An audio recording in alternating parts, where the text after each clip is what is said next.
At Thanksgiving dinner, my brother stood up and proudly declared, "Mom and Dad are giving me the family business. You're getting nothing, little sister." My name is Ava Bennett, and this is the story of the Thanksgiving that ripped my family apart. Can you imagine the smug look on my brother's face as he toasted his legacy, completely oblivious to the earth-shattering truth I was about to reveal? Because in that moment, as everyone cheered for him, all I did was smile, take a sip of wine, and ask my father, "Dad, should I tell them now, or will you?" His fork hit the plate with a deafening clang, and that's when everything changed. Just moments before, the dining room had been a picture-perfect scene straight out of a magazine. Overstuffed with relatives, uncles, aunts, cousins I hadn't seen in years, all dressed in cozy fall colors, the chandelier casting a warm glow on polished silverware. It felt less like a family holiday and more like a coronation. And then Ethan, my older brother, stood up. He had this arrogant, king about to receive his crown air about him. He raised his glass high, a triumphant smirk playing on his lips, and announced, "Mom and Dad are signing the company over to me. Little sis gets nothing." The table erupted. Cheers, applause, even whistles. It was deafening. My whole body felt numb. I didn't clap. I didn't even blink. I just calmly set my wine glass down, looked directly at my father, and spoke those words. "Dad, should I tell them now, or will you?" His fork slipped from his hand, hitting the plate with a sharp, shocking clang. Ethan's face flushed bright red, confusion warring with anger. "And you, watching this right now, where in the world are you tuning in from? Let me know in the comments. Because there's a secret buried in that moment, a truth bigger and more dangerous than anyone at that table could possibly imagine. For most of my life, I was the invisible child in a family obsessed with legacy, with hierarchy, with a last name that carried far too much weight in our small Midwestern town. Our family company, Bennett Industrial Solutions, was founded by my grandfather, Walt, back in 7-6. Everyone called him brilliant, stubborn, decades ahead of his time. To me, he was just Grandpa Walt, the only person who ever looked at me and saw past Ethan's little sister. He saw me. He saw a mind worth listening to. Some of my earliest memories are from the factory floor. I was 7, tiny sneakers, pigtails flying, following Grandpa between massive machines. He'd crouch down, hold up a blueprint, and explain how each component fit together. "See this, Ava," he'd say, his voice kind but firm. "A good business is like a good engine. Every part matters, even the ones people overlook." He was talking about me. I didn't know it then, but he was talking about me. He'd pat my shoulder, so proudly declaring, "This one has the brain for business." He'd say it in front of everyone, employees, relatives, even my parents. My mom would just offer an awkward smile. My dad would clear his throat. And Ethan would roll his eyes so hard I swear they'd get stuck. Grandpa's approval made him absolutely furious. In our house, praise was a currency, tightly controlled. And Ethan, in his mind, believed every single compliment belonged to him by birthright. Then, when I was 12, everything shattered. Grandpa died suddenly. Heart attack. Quick. Cruel. I remember the funeral, the endless rain, my grandmother's shaking hands. And my father, he stepped into the role of grieving son and ambitious heir with terrifying speed. The moment Grandpa was buried, his office keys were already in Dad's pocket. That was the year I learned what it truly meant to be just a girl in a family business run by men who refused to see past tradition. Dad held a meeting with the extended family. In the conference room, a conference room I wasn't allowed to attend, even though I'd probably spent more time in that building than half the adults in the room. When it was over, Ethan swaggered out, chin high, chest puffed, wearing a blazer 2 sizes too big that Dad insisted made him look like a future CEO. He was 14. That night at dinner, Dad made an announcement he clearly thought was noble and wise. Resting a proud hand on Ethan's shoulder, he declared, "From now on, I'll be training your brother to take over the company someday. That's how it should be. This business stays with the men in the family." I looked up from my plate, blinking. What about me? Mom froze. Dad laughed. Ethan smiked. "Ava," Dad said gently, as if explaining weather patterns to a toddler. "Sweetheart, you're going to grow up, get married, and have your own life. This company isn't meant for daughters. Your brother is the legacy. That's how it's always been." It was the first time my stomach dropped with that familiar heaviness, a truth I would hear repeated for years. Girls don't get the company. Girls don't inherit. Girls don't lead. I wasn't angry then. I was 12. I just felt dismissed, pushed aside like an extra chair no one needed but didn't bother to throw out. As Ethan grew older, Dad's favoritism hardened into something sharper, more deliberate. He enrolled Ethan in private leadership camps, business seminars, entrepreneurship competitions. Every opportunity money could buy. Meanwhile, I wasn't even permitted to join the debate team. "That kind of stuff won't matter for your future," Dad would say. The brutal irony? Ethan hated every single one of those activities. He skipped seminars to go partying, left business books untouched, treated his training like a prolonged joke. He wanted the title, the applause, the bragging rights, but never the actual work. But me? I loved the company. I loved the numbers, the structure, the challenge. I loved everything about the beautiful machine Grandpa had built. And Dad saw that love as a threat. So, he gave me a role. Unpaid, of course. Starting at 13, I sorted invoices, cleaned storage rooms, input data, answered phones, prepared documents, everything except the things that mattered. But I paid attention anyway. I listened at the door to strategy meetings. I read the discarded drafts of proposals. I memorized the way Grandpa wrote marginal notes on old files. I learned by watching, by absorbing, and every time I offered an idea, even a small one, Dad would wave a dismissive hand. "Go help your mother. Don't interrupt." I have to mentor Ethan. He's the one who needs to learn this. The thing is, Ethan didn't learn any of it. He didn't want to. He'd sit across from Dad in meetings, nodding like an obedient puppet, then go home and brag to his friends about running the company someday while playing video games until 3 a.m. I watched it all, helplessly, this widening, agonizing gap between who held the power and who actually understood how to wield it. And every time I found a way to contribute, no matter how small, Dad stomped it out with the same old refrain. "Ava, stop trying to compete with your brother. You're a girl. You'll have a different path." A different path. They said it so many times it lodged itself in my throat like a stone. But the absolute worst moment, the one that still slices into me whenever Thanksgiving rolls around, happened when I was 16.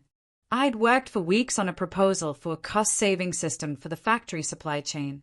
Grandpa had taught me the basics when I was 7, and I'd expanded on it with everything I'd learned from those unimportant tasks Dad threw at me.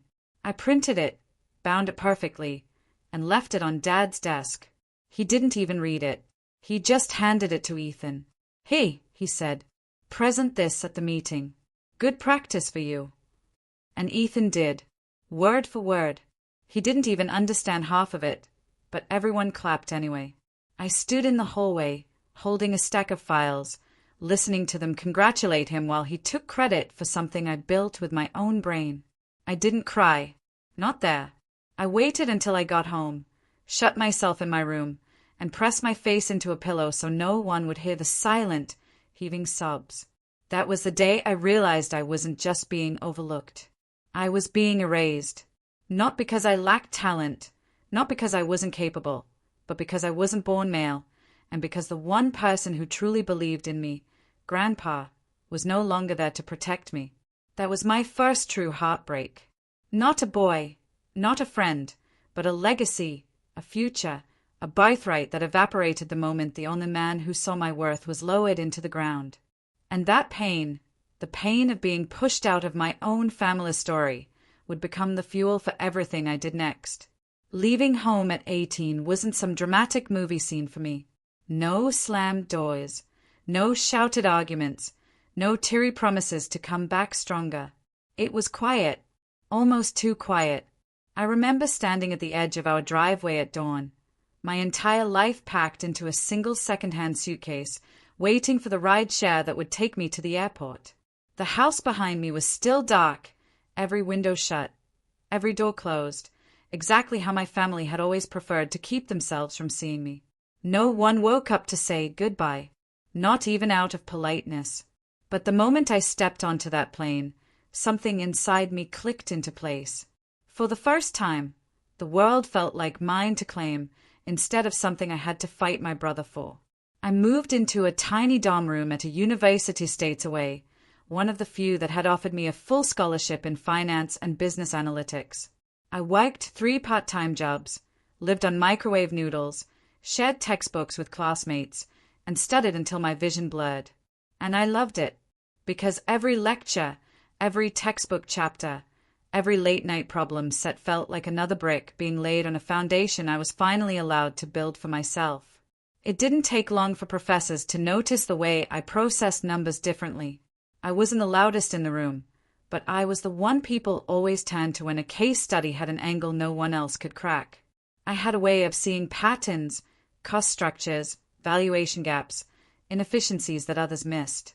Maybe it was all those years studying from the sidelines while Ethan got credit for work he didn't understand. Maybe it was Grandpa's voice in my head. Every part matters, especially the ones people overlook. During my junior year, I earned a coveted summer internship at a well-respected investment firm specializing in corporate acquisitions. On the first day, I walked into a glass tower filled with people who carried themselves like the world bent for them. I felt small, almost fragile, but I knew I belonged in that building more than I ever belonged in the one bearing my family's name. I volunteered for every assignment, boring data cleaning, financial modeling, 12-hour research shifts. And for the first time, when I produced good work, no one claimed it, no one dismissed it, and no one told me it belonged to my brother. My analysis helped the team uncover an undervalued manufacturing firm with a hidden intellectual property portfolio. The deal closed for a fraction of what the asset was worth. The partners congratulated everyone on the team, but my manager pulled me aside afterward. "You've got something rare, Ava," he told me, tapping the report I'd written. "You see value where others don't. That's not something you can teach." It was the closest thing to praise I'd received in 6 years, and it hit me harder than I expected. By the end of the summer, the firm offered me a full-time position for after graduation. I accepted instantly, not because I didn't have other options. I had several, but because this was the first place that truly recognized what my family had spent my entire childhood denying. My mind mattered. My talent mattered. I mattered. When I graduated at 22, I walked across the stage with honors. Mom and Dad didn't come. Ethan didn't send a message. No one from my family acknowledged it. But my firm sent flowers. My manager shook my hand so firmly it almost hurt. And the applause that echoed across the auditorium belonged to me, not to someone with my last name. I dove headfirst into the cutthroat world of mergers and acquisitions. It was ruthless, strategic, mathematical, and utterly thrilling. I loved the adrenaline of evaluating whether a struggling business could be revived, or whether a successful one was already rotting from the inside. I learned how companies rose, how they fell, how power shifted hands with every percentage point of ownership. I learned that control wasn't about who shouted loudest in family meetings. It was about who owned the votes. Within 2 years, I became an M&A analyst known for spotting undervalued companies before others even noticed the cracks in their armor. My boss promoted me early, twice. And once, during a late-night review of an acquisition target, he stopped mid-sentence, closed the folder, and looked at me the way Grandpa used to. "Ava," he said, "you have the kind of mind that can build empires or take them apart.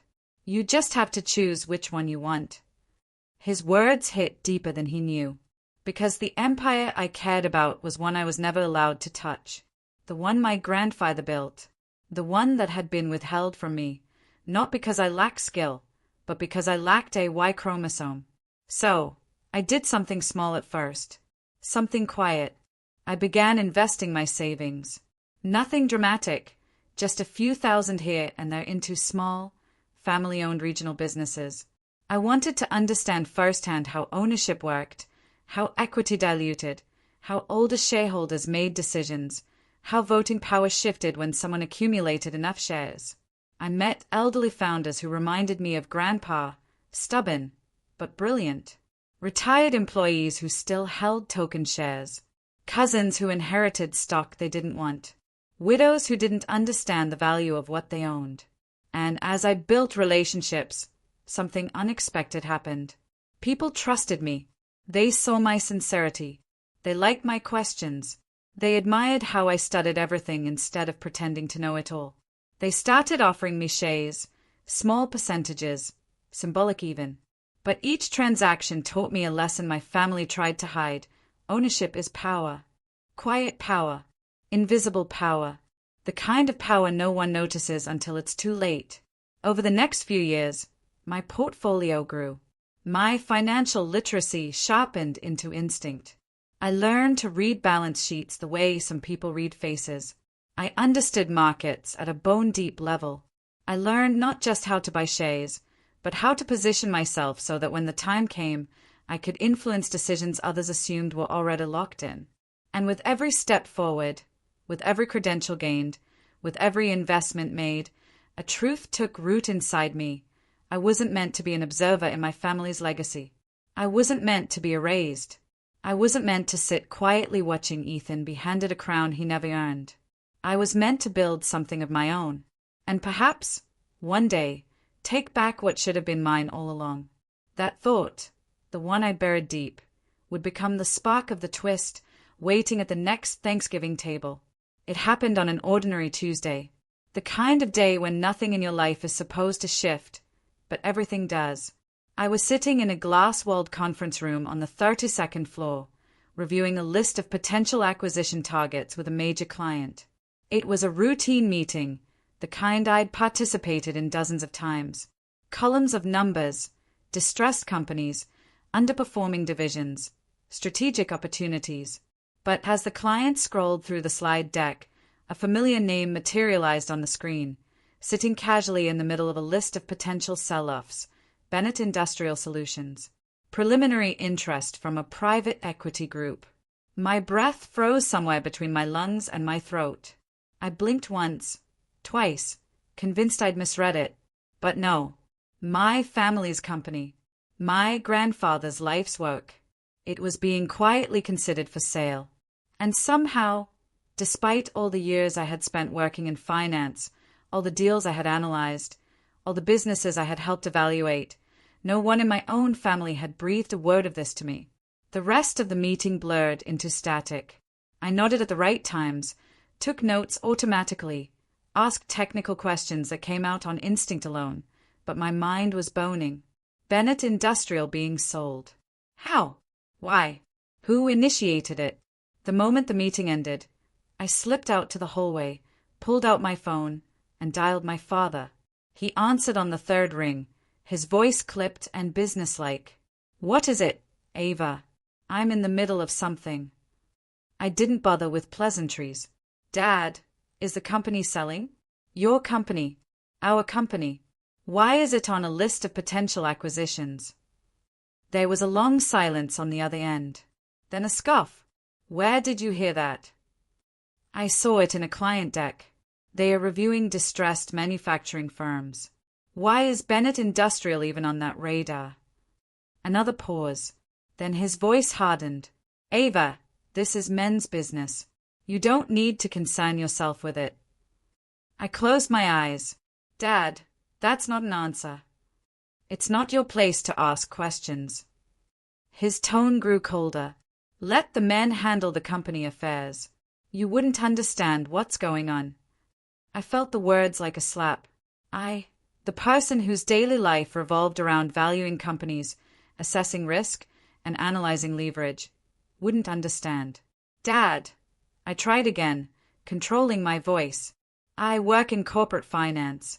I handle deals like this every day. I can help. A few, Ava. His voice cut sharp. Don't get involved. I don't need my daughter meddling in matters she knows nothing about. Your brother and I will take care of it. And then he hung up. I stood there in the empty corridor, staring at my phone screen as if it might apologize for delivering his voice to me. A mix of dread and humiliation settled heavy in my chest. After everything I had built, after clawing my way into a field dominated by men, after earning respect I was never given at home, my father still saw me as the 12-year-old girl who should go help her mother. I wasn't done. I needed clarity, even if it was dumb. So, I texted Ethan. Is the company in trouble? Why is it being listed as a sell-off candidate? He responded 4 minutes later. 4 minutes. That's all it took for him to crush whatever hope I had that someone in my family might treat me like an adult. Ethan, LOL. You wouldn't get it. This is real business stuff. Don't embarrass yourself trying to sound smart. Then, a follow-up. Just stay in your lane, little sis. Dad and I got this. I stared at his messages until the words blurred. A laughless breath escaped me, the kind that builds from disbelief and ends in quiet devastation. Stay in your lane. Don't embarrass yourself. You wouldn't understand. It's men's business. It was like my childhood had reached through the years and grabbed me by the collar, dragging me back into the shadow I thought I had finally escaped. I wanted to scream. I wanted to remind them I evaluated companies worth billions. Billion with a B. I wanted to tell them I could read their financial statements like they were children's books. I wanted to demand answers, respect, acknowledgement, anything. But I didn't do any of that. I sat down on a bench outside the conference rooms, folded my hands in my lap, and let the hurt swell quietly inside me. Why? Because I knew exactly what would happen if I pushed. Dad would accuse me of being emotional. Ethan would mock me. Mom would stay silent. And the cycle would repeat. Silence wasn't weakness. Not for me. Not anymore. Silence was strategy. If the company truly was in trouble, and it clearly was, I wasn't going to waste energy trying to convince people who never wanted to listen in the first place. I would observe. I would investigate. I would wait. Because something inside me shifted that day. Something subtle but irreversible. 4 years, I had tried to earn my family's respect through effort, talent, achievement, humility, and hard work. 4 years, I believed that if I just proved myself enough, they would finally see me. But now I saw the truth with painful clarity. They would never see me. They would never value me. They would never, not once, consider me anything other than a footnote in Ethan's story. And so, I stopped trying. Not out of bitterness. Out of acceptance. Because accepting it freed me. And in that space where their approval used to hold me hostage, I finally had room to think. If my father and brother were running the company into the ground, if Bennett Industrial was truly vulnerable, if the empire Grandpa built was collapsing under the weight of ego and incompetence, then maybe, just maybe, the person they had spent decades underestimating would be the one to save it. That painful moment, the humiliating dismissal of my call, the degrading texts from Ethan, became the second lowest point in my story. But like every valley in my life, it was only setting the stage for what would rise afterward. And what would rise was power. I didn't sleep the night I saw my family's company listed as a potential sell-off. I lay awake in my apartment, city lights flickering through the blinds, replaying Dad's dismissive tone and Ethan's smug text messages until they carved themselves into my ribs. But beneath the hurt, something else stayed. Something sharper, steadily, colder, an instinct I had honed through years of studying acquisitions, takeovers, and the subtle art of corporate control. If Bennett Industrial was truly vulnerable, if Dad and Ethan were blind enough to let it slip toward the edge, then maybe, just maybe, the universe had finally opened a door they had spent decades slamming in my face. The next morning, I arrived at work early, coffee in hand, and pulled up everything I could find about the company's corporate structure. My father had always talked as if he owned the business outright, as if he and Ethan were the only possible heirs. But when I dug into the records, public filings, archival documents, old shareholder statements, I discovered the truth. Bennett Industrial was not wholly owned by my parents. Not even close. My grandfather had been old school. Not in the sexist way my father liked to romanticize, but in the practical way real founders often are.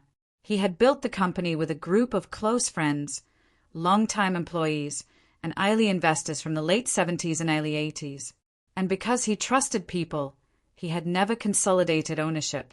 When he died, my father inherited only a portion. A large portion, yes, but not the whole. And the rest? The rest was scattered like gold dust across time. My pulse quickened as I mapped it out. A retired plant manager who owned 4%. A former engineering partner holding 3%. Two cousins who had moved across the country, each with a little over 2%. A widow of an early investor with 1.8%.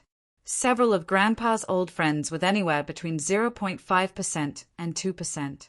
And a handful of tiny, forgotten shares held by employees from decades past. Individually, none of them mattered. Together, they were a kingdom waiting for the right ruler. And for the first time, I realized something. Dad and Ethan weren't kings.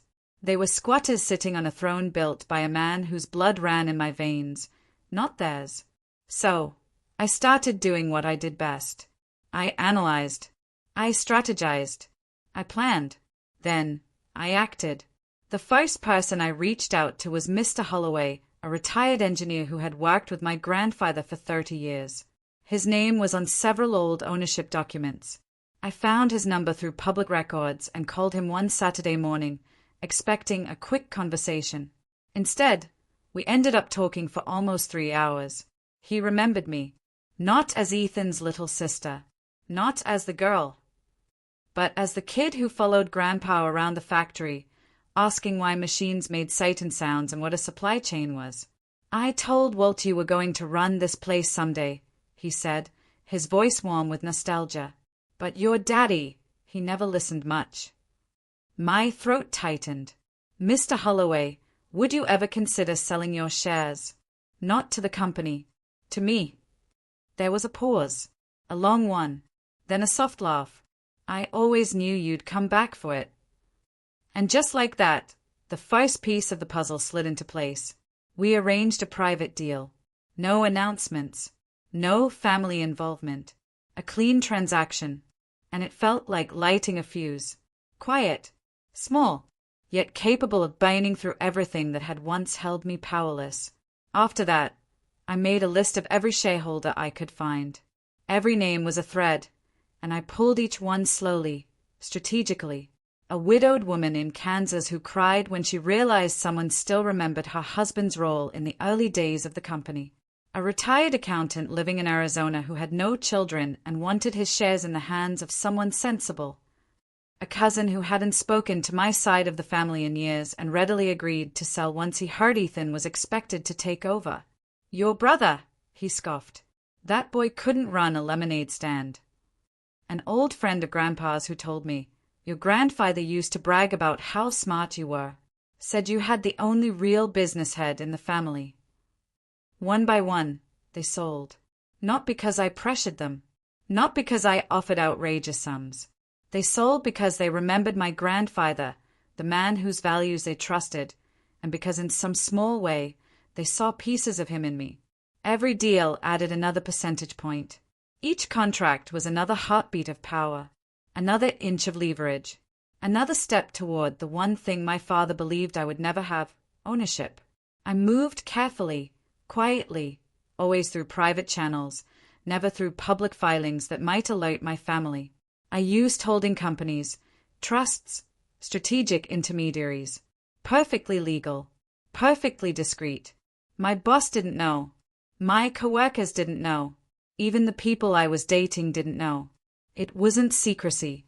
It was survival. If Dad or Ethan discovered what I was doing, they would find a way to shut me out. Or worse, they'd rush to buy up the remaining shares before I could. But they never suspected a thing. Why would they? In their minds, I was the daughter who left, the girl who wouldn't understand business, the footnote in Ethan's destiny, and they clung so tightly to their delusions that they never thought to look behind them.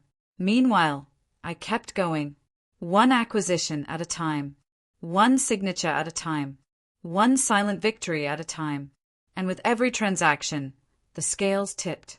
Slowly at first, then unmistakably. There came a night, late, long after midnight, when I sat at my kitchen counter with a stack of papers spread around me. I looked at the totals, calculated the percentages twice, 3 times, 4 times. Then I laughed, a soft, stunned, disbelieving sound, because I realized something powerful, something monumental, something that changed everything in my blood. I wasn't just collecting old pieces of a fading company. I wasn't just following some sentimental desire to reconnect with Grandpa.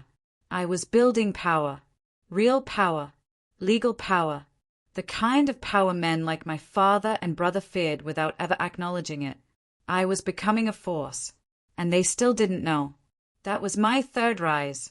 The moment I stopped being the overlooked daughter and became the quiet threat no one saw coming. The moment the story shifted from inheritance to takeover. By early November, the leaves in the city had turned the color of rusted copper, and every street corner smelled faintly of cinnamon and cold air. My life was moving in a quiet, powerful rhythm. Work, meetings, careful acquisitions, the slow but steady accumulation of ownership that no one in my family cared enough to notice. I felt like I was living 2 lives.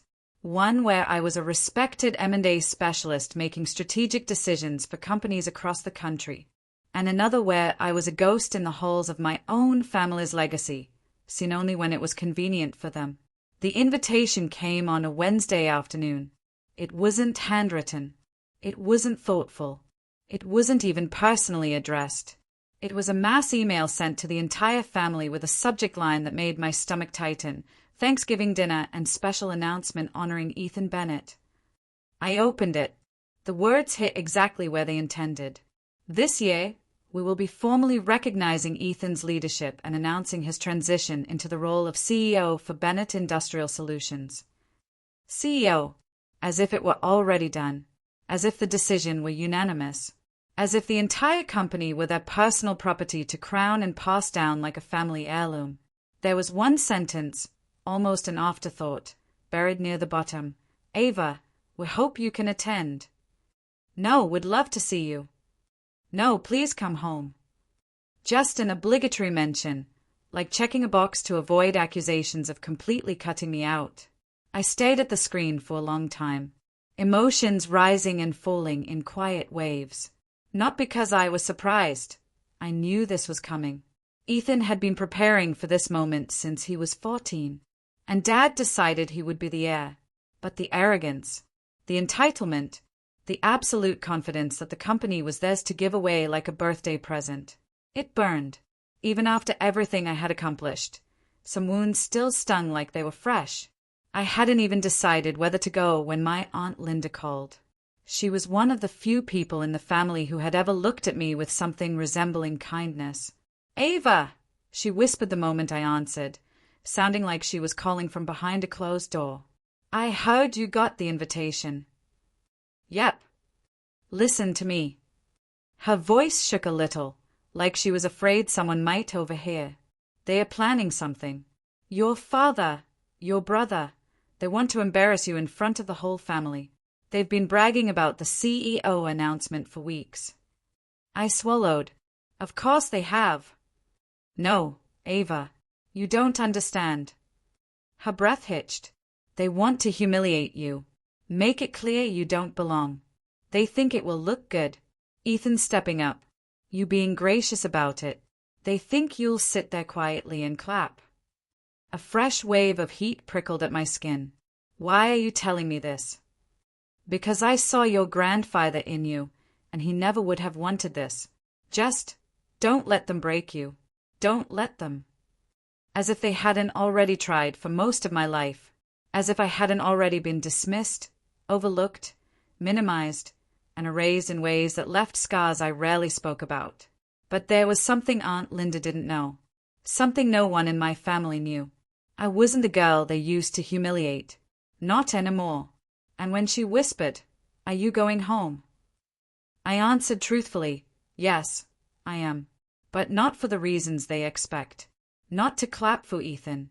Not to bow my head and smile politely while he accepted a crown built from my grandfather's sweat and brilliance. I was going because I carried a truth in my hands that would change everything.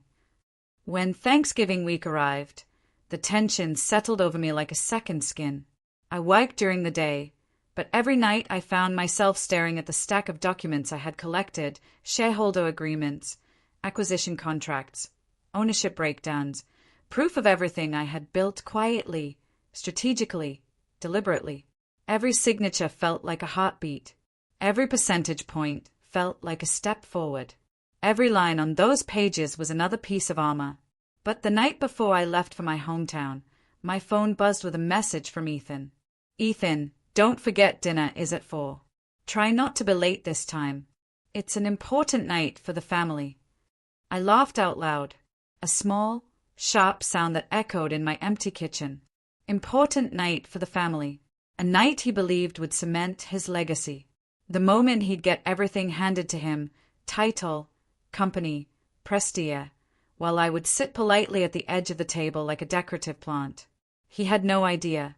None of them did. They were preparing a ceremony, a celebration, a coronation, and they had set the stage so perfectly. Every detail lined up, every relative invited, every speech rehearsed. But what they didn't know was that they had also prepared the perfect battlefield, the perfect audience, the perfect moment. All I had to do was walk in, sit down, wait.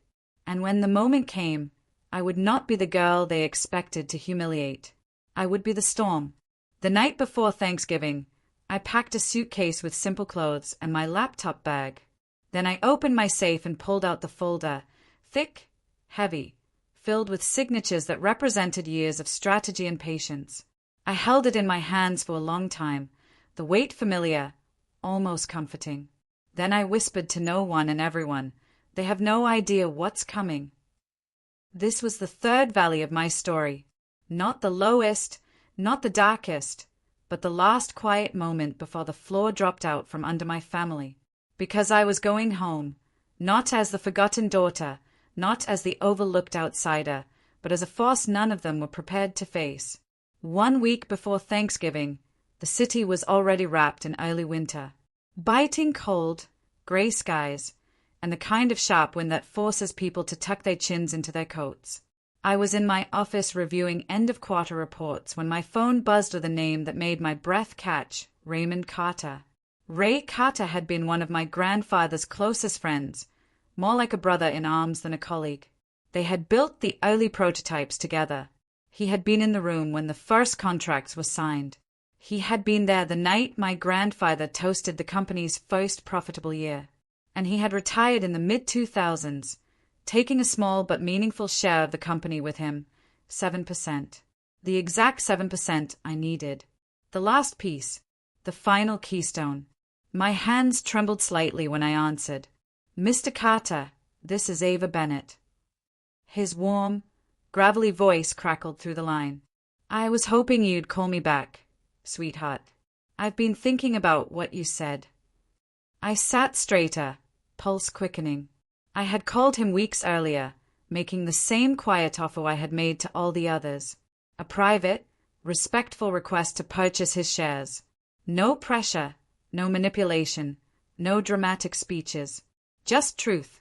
"I remember you," he continued. "You were the one who sat on the counter in Walt's office, culling on his blueprints, weren't you?" I laughed softly. Guilty. He used to say that girl sees things no one else does. A familiar ache squeezed my chest. Grief for a man who had believed in me long before I learned to believe in myself. Mr. Carter cleared his throat. "You're not doing this for power, are you?" "No," I answered without hesitation. "I'm doing it because the company is in danger and because my grandfather's legacy deserves better than what it's headed toward." There was a long silence on the other end. Then he said 6 words that changed everything. "Let's meet. I'm ready to sign. We met at a small cafe 2 days later, early morning, when the sun was just beginning to push through the clouds. He looked older than I remembered, white hair, deep wrinkles, a slow, careful walk. But his eyes were bright, sharp, and unmistakably the eyes of a man who had once built an empire alongside my grandfather. He slid the envelope across the table. 7%, he said. The last of what I have. My pulse hammered in my ears. I opened the folder slowly, reverently. The paperwork was neatly prepared. My attorney had drafted it, and Ray had reviewed everything carefully. Are you sure? I asked, my voice quieter than I intended. He smiled. Honey, I've been waiting 20 years for someone worthy to take this company back. He reached out, covering my hand with his. And between you and your brother, well, let's just say one of you works hard and the other works hard at pretending. I couldn't help the small laugh that escaped me. He squeezed my hand. Your grandfather would be proud of you. Very proud. The weight of his words hit harder than anything Dad or Ethan had ever said to me. We signed right there in the cafe. Page after page. Signature after signature. Every stroke of ink was another nail in the coffin of the narrative my family had built, one where Ethan was the heir and I was the afterthought. When we finished, Mr. Carter leaned back with a content sigh. There. It's done. Done. A simple word with seismic consequences. Because when he signed the last document, everything shifted. Not metaphorically, not emotionally, legally. I had crossed the line. The line where I now held 51.3% of Bennett Industrial Solutions, a majority stake, controlling interest, the right to appoint and remove the CEO, and no one in my family knew a single thing about it. I left the cafe with the folder clutched to my chest, the cold air stinging my cheeks. I walked slowly, trying to absorb the reality that my grandfather's legacy, something I had been denied my entire life, was finally, impossibly, in my hands. When I got back to the office, I went straight to the legal department of the investment firm. My attorney, a sharp, meticulous woman named Marissa, reviewed everything with a critical eye. After 40 minutes of cross-checking signatures, validating purchase agreements, and confirming share transfers, she closed the folder and looked at me. Ava, she said, you now have controlling ownership of the company. The words hit me like a physical force. I do. She nodded. Yes, you have full voting control, including CEO appointment and removal. There is no scenario where your brother can override you. I let out a slow, trembling breath.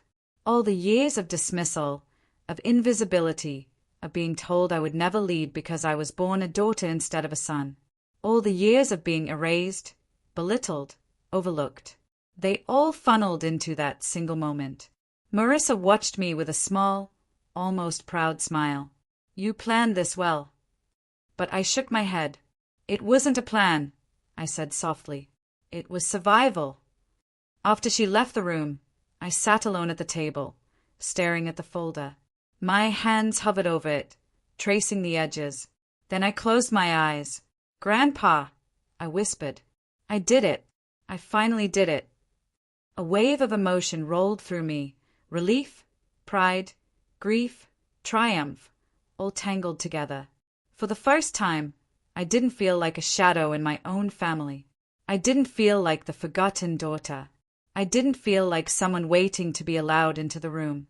I felt like someone who belonged at the head of the table. Someone who had earned her place. Someone who could at last protect the things she loved most. This was my fourth rise. Splendid, decisive, quiet, and powerful enough to reshape everything that would come next. My family thought Thanksgiving would be Ethan's coronation, but they had no idea the real crown was already on my head. The night before Thanksgiving felt unnervingly still. Too quiet, too heavy, as if the air itself were holding its breath with me. I sat alone in my apartment, lights off, the city shimmering beyond my windows. Scattered reflections.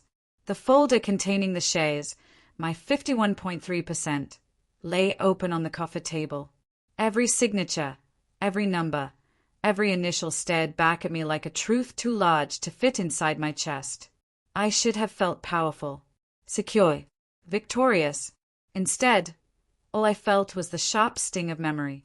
I closed my eyes and let myself drift back to the version of me Grandpa Walt knew. The little girl who tugged on his sleeve during morning factory tours, who asked endless questions about profit margins and supply chains, who stood on his office chair while tracing her fingers over blueprints she could barely understand. "You see the whole machine, Ava," he would say, tapping the center of my forehead with one calloused finger. "Not just the pieces, not just the noise, the whole thing. You're the only one in this family who thinks like a builder." I used to glow under those words. I used to tuck them into my heart like a secret blessing. "You're the one who understands business," he'd whisper, leaning close as if protecting me from a truth the rest of the family refused to see. "Remember that, even when they don't. Even when they don't. Even when they never did." The ache rose slowly, spreading from somewhere deep in my ribs. I reached for the folder and pulled out one of the older contracts, Ray Carter's signature next to mine, then Mrs. Callahan's, then an old friend of Grandpa's named Thomas Ree, who had told me through teary eyes how much he wished my grandfather were alive to see me reclaim what had been slipping away. I stared at those signatures, at the trail of quiet alliances I'd collected, and a question formed in my mind, one that had been chasing me for weeks. Was I saving my grandfather's legacy, or betraying my family? Dad and Ethan didn't deserve to run the company.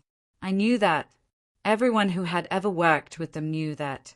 My father had allowed the business to stagnate under his pride. Ethan had no vision, no discipline, no respect for the work that built the company he believed he was entitled to. But they were still my family.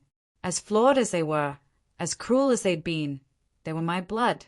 And tomorrow, in a dining room filled with relatives, I would be the one to shatter their illusion of control. I would be the earthquake. They would feel the ground break. And even though the rational part of me knew I was doing what was right for the company, for the employees, for the legacy Grandpa entrusted to us, another part of me trembled under the weight of what was coming. I sat back on the couch, pulling my knees to my chest like I used to when I was little. The room blurred slightly, and before I could stop it, tears gathered and spilled down my cheeks. Not tears of guilt, not tears of regret, tears of longing, for love, for acceptance, for a family that had never chosen me, not once. I wiped my face with my sleeves, but the tears kept coming, soft and quiet. I wasn't crying for the company, or the shares, or the impending confrontation. I was crying for every year I spent trying to earn something that should have been freely given, a place in my own family. I cried for the 16-year-old girl whose proposal was stolen and handed to her brother. I cried for the 12-year-old who was told she'd never inherit because she'd grow up and get married. I cried for the 7-year-old who thought fixing machinery with Grandpa meant she belonged. And I cried for the adult woman who had carved out a life of independence, success, and power, yet still felt the hollow echo of never being loved the way she needed. When the last tea fell, I inhaled deeply, my breath still trembling. The silence pressed in. The city hummed outside. "Grandpa," I whispered into the darkness, "am I doing the right thing?" If he were here, I knew exactly what he'd say. He would sit beside me, place his warm hand over mine, and tell me the truth he had always known. "You're not destroying anything, Ava. You're saving what matters." I imagined his voice, steady, wise, unshakable. And slowly, the knot in my chest loosened. Because this wasn't betrayal. This was protection. This was stewardship. This was honoring a man who believed in me long before anyone else did. Still, the fear lingered. Not fear of what I would say tomorrow. Not fear of their reactions, their outrage, their accusations.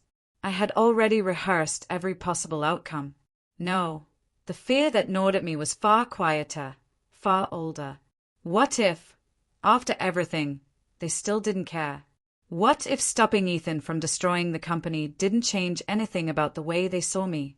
What if they still refused to see me, to choose me, to love me? I pulled my knees tighter and buried my face in my arms, letting myself crumble for just one night. One night before the storm. Tomorrow, I would walk into that house wearing armor forged from every wound they'd inflicted.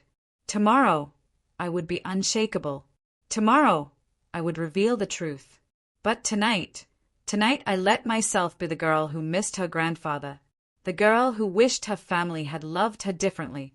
The girl who still had a soft heart beneath all the strategy and power. This was my fourth valley, the final dip, before the rise that would redefine everything. When I finally stood and closed the folder, I whispered into the quiet room, "Tomorrow, everything changes." And with that, I shut off the lights, knowing the dawn would bring the confrontation I had been preparing for my entire life. Thanksgiving morning arrived with the kind of bright, brittle sunlight that made everything feel sharper than it should have been. My stomach churned the entire drive back to my hometown, past the old water tower, past the diner where Grandpa used to take me for pancakes, past the familiar signs that once meant home, but now felt like markers on a path toward something inevitable, something explosive. By the time I pulled into my parents' driveway, the house was already buzzing. Cars lined the street. Laughter spilled through the open windows.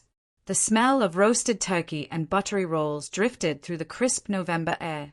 A perfect family holiday, if you didn't know what waited beneath the surface.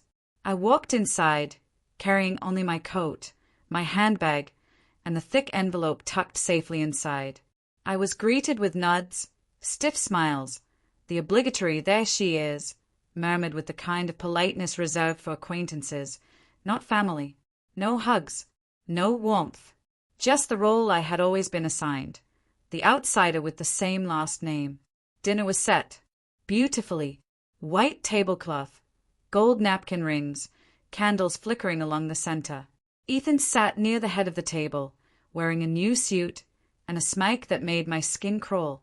Mom fluttered beside him, adjusting his tie like he was about to receive a Nobel Prize. Dad looked proud, too proud. I sat down quietly, taking everything in, waiting. We made it through the salads, the small talk, the obligatory comments about work and life, most of which were directed to Ethan, who basked in the attention like a sunburn waiting to happen.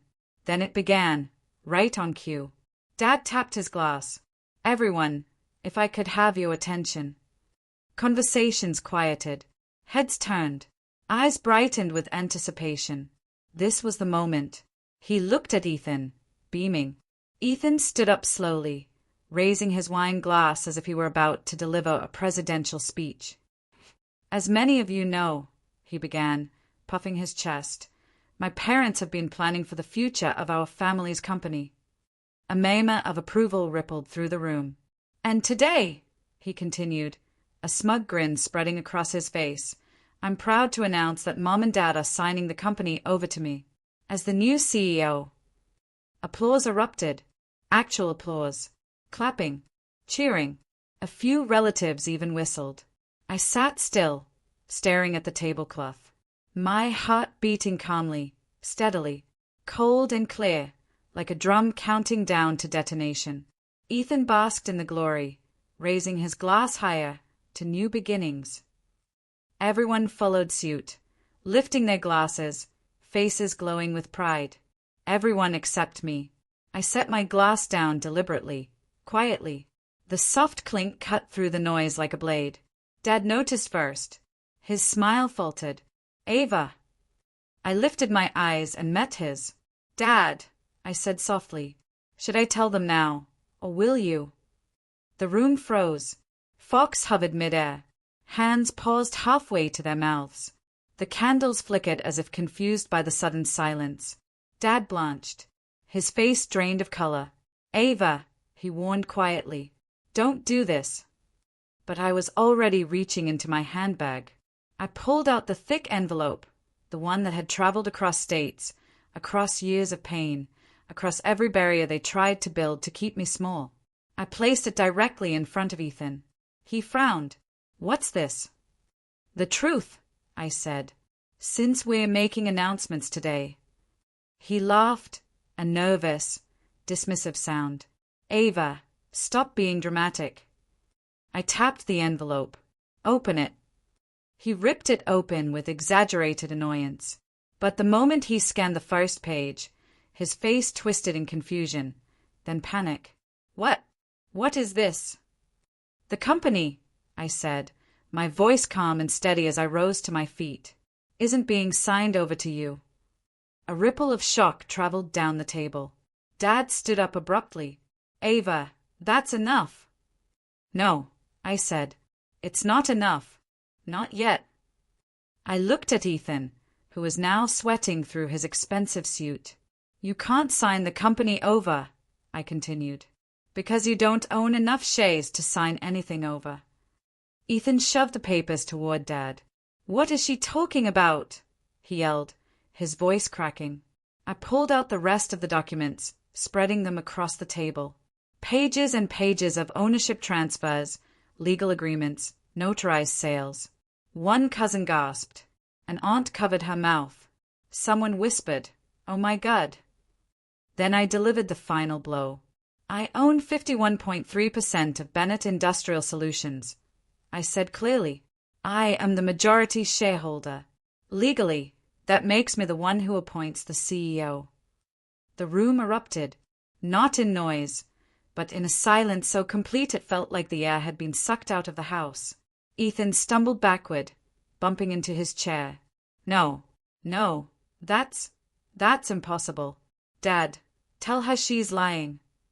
Dad's face was ashen, because he knew. He recognized the documents. He understood the legality.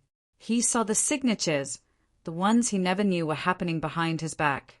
And he realized the throne he had been polishing for Ethan was already gone. I turned to Ethan. He looked like a man watching his empire crumble beneath him. He looked exactly like I had looked, over and over, growing up at that table. And Ethan, I said softly, it's not you. He froze. Dad stood still, like a statue carved from disbelief and rage. Somewhere near the end of the table, a fork clattered against a plate, the loudest sound in a room full of people who had just watched a kingdom change hands in an instant. This exact moment was the peak of everything. The twist, the reveal, the truth that rewrote our entire family story in one breath. And as they stared at me, every relative, every aunt, every cousin who had praised Ethan minutes before, I finally felt something I had chased my entire life. Not approval, not affection, but power, rightful, undeniable. For a long moment after my final words, no one moved. The entire room sat suspended in a stunned, choking silence, the kind that follows a sudden impact, when everyone is still trying to understand what just hit them. Candles flickered. Someone's wine glass trembled in their hand. Then everything broke at once. My father slammed his palms onto the table so hard the silverware jumped. His face flushed red, the vein in his forehead pulsing violently. "Ava!" he roared. "What have you done?" My mother gasped, her hands flying to her mouth as tears spilled down her cheeks. "How could you do this? How could you go behind our backs like this?" Ethan stumbled backward, knocking over a chair. The color drained from his face. His eyes darted between the pages, trying to piece together the meaning he didn't want to accept. This can't be real. This can't be real. But it was. Every signature, every agreement, every inch of power he thought he was entitled to. Gone. Dad jabbed a shaking finger at me. "You have destroyed this family. Do you hear me? You have destroyed everything." I took a breath. Slow, steady, weighted with years of swallowed pain. "No," I answered quietly. "This family destroyed me first. I'm just saving what Grandpa trusted me to protect." A few relatives sucked in sharp breaths. Someone whispered, "Oh my God." Another muttered, "She's right," but no one said it loudly enough to be brave. Dad shook his head violently. "You selfish girl. How dare you? How dare you undermine your brother like this after everything we've done for you?" I almost laughed. Everything they'd done for me, every dismissal, every sneer, every slammed door. Was that the everything he meant? But instead of answering, I simply looked at him. Looked at all of them. Really looked. And for the first time, I didn't feel small beneath their gaze. I didn't shrink. Didn't hesitate. Didn't fold. Ethan lunged forward, snatching up the papers and flipping through them frantically. Ava, please. Just tell me this is some kind of joke. You can't just take the company. You can't. I held his gaze. Legally, I already have. He froze, breathing hard. His mouth opened, then closed again, like he couldn't form words. Finally, he whispered, Then give me something. A position. A role. I need this. You can't just leave me with nothing. The room watched him unravel. This grown man who had spent his entire life being praised for potential he never demonstrated. The man my father raised to believe the world would hand him whatever he wanted, whenever he wanted it. A job. I repeated softly. He nodded desperately. Please, just don't destroy me. For the first time that night, real pity flickered in my chest. Not enough to erase the years of cruelty. Not enough to undo the damage he'd caused. But enough to recognize the pathetic truth. Ethan had no identity without the company he never worked for. I didn't smile. I didn't gloat. I didn't savor the moment the way a villain might. Instead, I answered with the calm professionalism he'd never shown me. I'll think about it, I said. But not tonight. His face crumpled. Mom sobbed harder. Dad swore under his breath, pacing like a caged animal. All these years, he hissed. We tried to build something stable, something lasting, and you ruin it out of spite. Out of spite. I straightened. You gave Ethan everything. You told me I was nothing. You ignored every warning sign while he let the company fall apart. You refused to listen, not because I was wrong, but because I wasn't a son. The room was so quiet you could hear the flames on the candles flickering. Dad opened his mouth to argue, but no words came. Because deep down, he knew I was right. He had known it for years. He simply refused to admit it. Mom wiped her tears with shaking hands.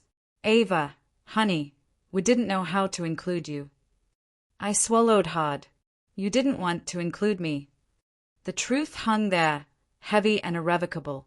As the shock spread through the relatives around us, their expressions shifted, confusion first, then discomfort, then something else.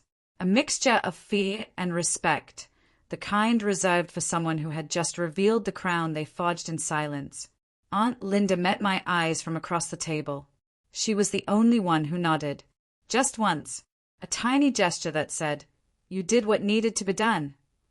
But most of them looked away, too embarrassed, too complicit, too stunned to meet the gaze of the girl they had underestimated for 25 years. I picked up my wine glass, not to toast, not to celebrate, but simply because my hands needed something steady to anchor to. Morally, legally, transparently.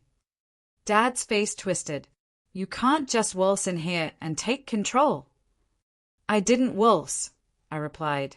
I worked. Had. Quietly. 4 years. While you weren't paying attention. He flinched. Actually flinched. Because for the first time, he saw the truth. His neglect wasn't just cruel. It was foolish. He chose the wrong child. The wrong heir. The wrong person to invest in. And now the consequences were here. Unavoidable. Undeniable. Irreversible. I set my glass down gently. I'm not here to destroy the family, I added. But I am here to protect the company. Grandpa's company. The employees' livelihoods. The thing you forgot to take care of. No one argued. No one dared. This was the Fifth Valley, the moment everything they believed collapsed under the weight of reality. A family torn apart by their own choices. A dynasty shifted because they underestimated the quietest person at the table. And as I gathered my papers and turned toward the door, the entire room parted for me. Not out of politeness, but because they finally understood. I wasn't the forgotten daughter. I wasn't the outsider. I wasn't the afterthought. I was the one in control.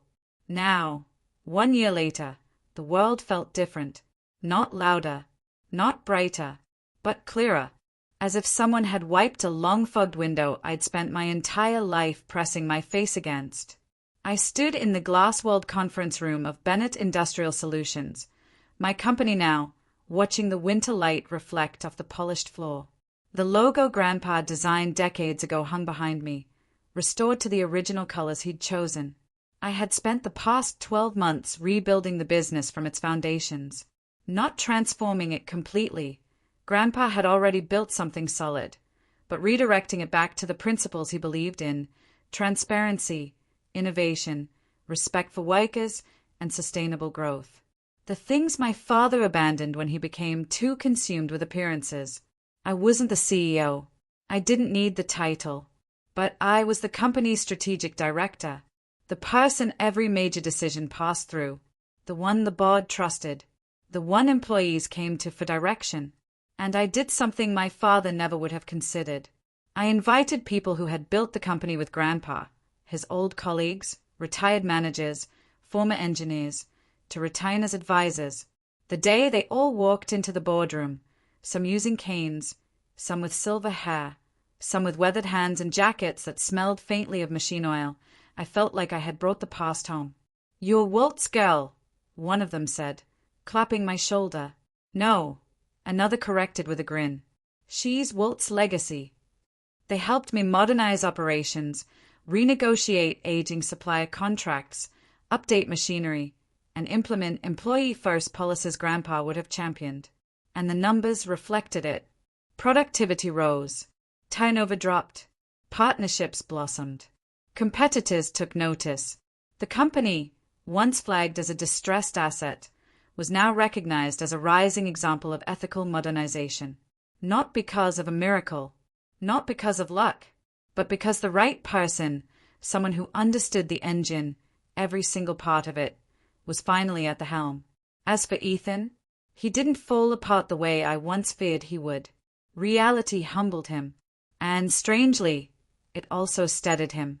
After a long, tearful conversation, 3 weeks after that Thanksgiving, he admitted he needed to figure out who he was. Without the company, without the entitlement, without the identity Dad had wrapped around him since childhood. He ended up finding an entry-level job at a small logistics firm. Nothing glamorous, nothing prestigious, but he stuck with it, showed up on time, learned how to be part of a team instead of the center of attention. We weren't close, but we weren't enemies anymore. He sent me a Christmas card that first year. Just my name, a short sentence, and his signature. But it meant something. Mom and Dad were harder. For months, they avoided me, ashamed, angry, confused, grieving the future they believed belonged to their son. They visited the factory less, called infrequently.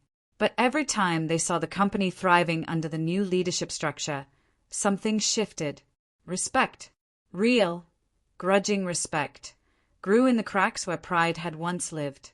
They still didn't know how to talk to me. Not fully, not honestly, but they tried. Dad apologized once, in a stiff, halting way that didn't erase anything, but acknowledged everything. It wasn't perfect. It wasn't poetic. But it was a beginning. I didn't forgive them instantly. Healing isn't a switch you flip. It's a thread you unspool slowly, carefully, patiently. And some threads don't tie back together. Some unravel and become something new. That year, for the first time in my life, I didn't spend Thanksgiving with my biological family. I didn't sit at the long, polished table under the judgmental chandelier.